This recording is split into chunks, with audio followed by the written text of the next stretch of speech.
Rebonjour. Alors, la suite de l'analyse du Ki 2 qu'on vient de calculer. Dans la dernière vidéo, on était arrivé à trouver un Ki 2 de 7,65.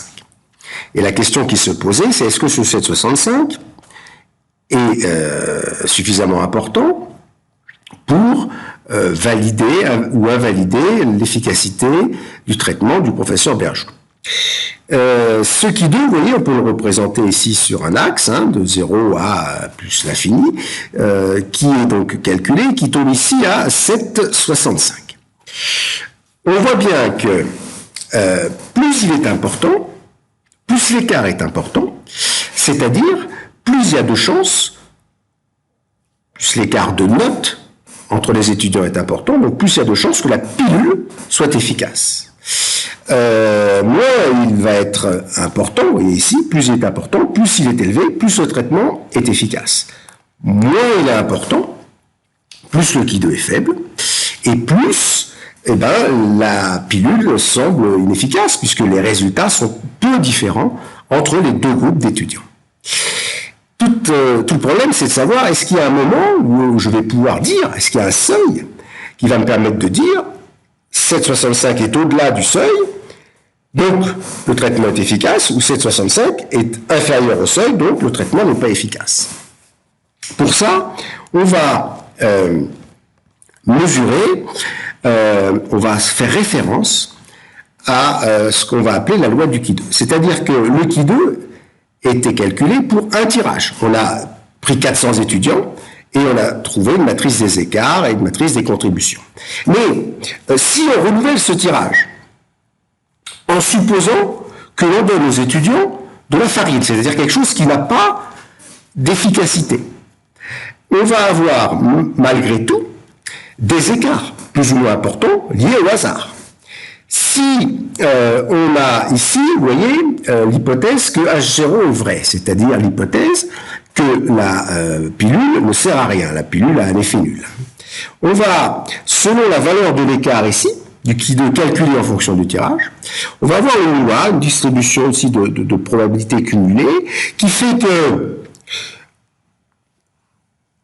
un pourcentage de tirage va être en dessous d'une valeur seuil.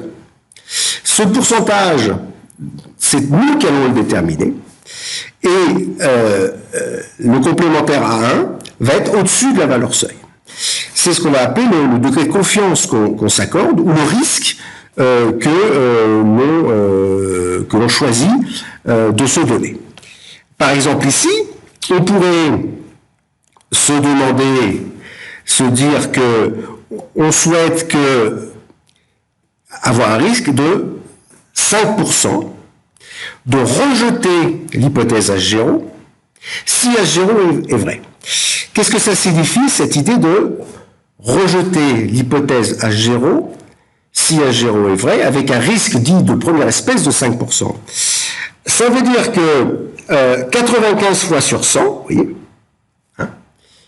on va avoir un Ki 2 calculé, lorsqu'on va faire des tirages aléatoires, un Ki 2 calculé qui va être inférieur à une valeur seuil ici, que l'on va trouver dans la loi du Ki 2. Cette valeur seuil est égale à 5,99.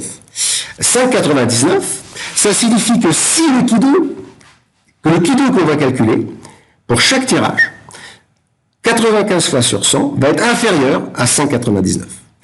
Et 5 fois sur 100, il va être supérieur à 5,99.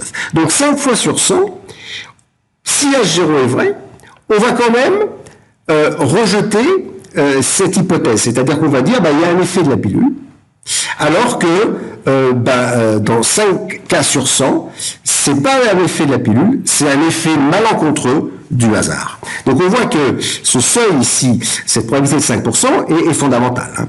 Donc, comment est-ce qu'on calcule ce seuil de 5,99 ici, qui va nous permettre, vous voyez donc, de dire si le traitement est efficace ou pas? On le fait en calculant cette loi du Ki 2 inverse à droite. Bon, On l'a vu en cours, hein, il suffit d'aller sur Excel, de taper cette fonction statistique. Alors attention, cette loi a deux arguments. Hein.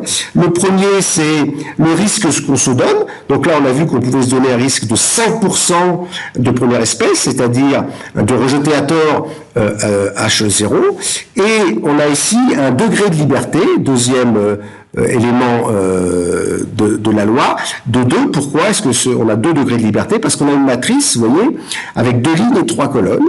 Et le nombre de degrés de liberté, c'est le nombre de lignes moins 1 fois le nombre de colonnes moins 1, ce qui fait 2 fois 1, 2. Donc là, on a 5,99. Donc avec cette valeur-là, on voit que le Ki 2 ici est au-dessus de 5,99. Donc l'écart est plus important que le seuil de calculer avec un risque de 5%.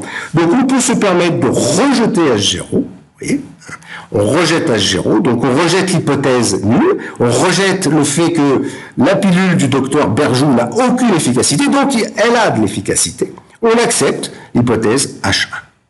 Alors, effectivement, on peut quand même s'inquiéter en se disant, c'est quoi cette pilule, ce professeur Berjoux, d'où est-ce qu'il vient, une pilule qui améliore le résultat des étudiants, ça semble quand même un peu bizarre. Donc, on peut se dire, mais si je me donne un risque encore plus petit de rejeter à tort H0, si par exemple je prends un risque ici, vous voyez, non pas de 95 fois sur 100, mais de 99 fois sur 100. Donc 99 fois sur 100, je vais avoir, en cas de tirage aléatoire, je vais avoir une valeur inférieure à un certain montant ici. Ce montant-là est de 9,21. Donc 9,21, c'est un risque de première espèce de 1%. Alors là, c'est vraiment assez fort. Hein. Ça veut dire que 99 fois sur 100, on va être en dessous de 9,21. Mais dans ce cas-là, vous voyez que je suis ici, hein, 9,21, et mon Ki 2, cette fois-ci, va être de 7,65. Donc mon Ki 2 va avoir l'écart mesuré va être inférieur au seuil qu'on se donne avec un risque de 1%. Donc on va pas pouvoir rejeter H0, donc on va pas pouvoir dire que, avec un tout petit risque, hein, on va pas pouvoir dire que la pilule du docteur Joubert n'est pas efficace.